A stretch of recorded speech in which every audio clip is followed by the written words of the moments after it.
Eye on Health, brought to you by Tallahassee Memorial Healthcare. To prevent the amputation of arms or legs because of a catastrophic injury or a non-healing wound, Tallahassee Memorial Healthcare is turning to its plastic surgeons to perform limb restoration procedures. Here to explain what that means is Dr. Chris DeRosier.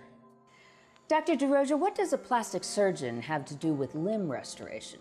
Our role as plastic surgeons is as much reconstructive surgery as it is anything else. Here at Tallahassee Memorial Hospital, we are able to lead a coordinated effort across multiple specialties with our vascular specialists, our orthopedic surgeons, our trauma physicians, and plastic surgeons to offer patients of our regions alternatives to amputation. And how do you do that?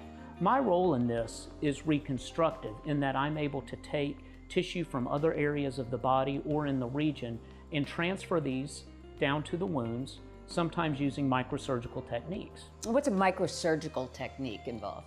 It's a technique in plastic surgery where we take tissue from one part of the body with its blood vessels and move it to another part of the body and sew those blood vessels together under a microscope, which we are then able to offer patients a solution to amputation. Now it sounds like this could also be applied to people with diabetes that are in danger of losing a limb, that sort of thing? It can, and our program treats a lot of those patients as well.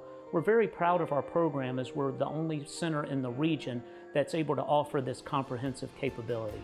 Dr. DeRosier, important work you're doing. Thank you so much. Thank you. To learn more about surgeries at TMH, please visit tmh.org/surgery.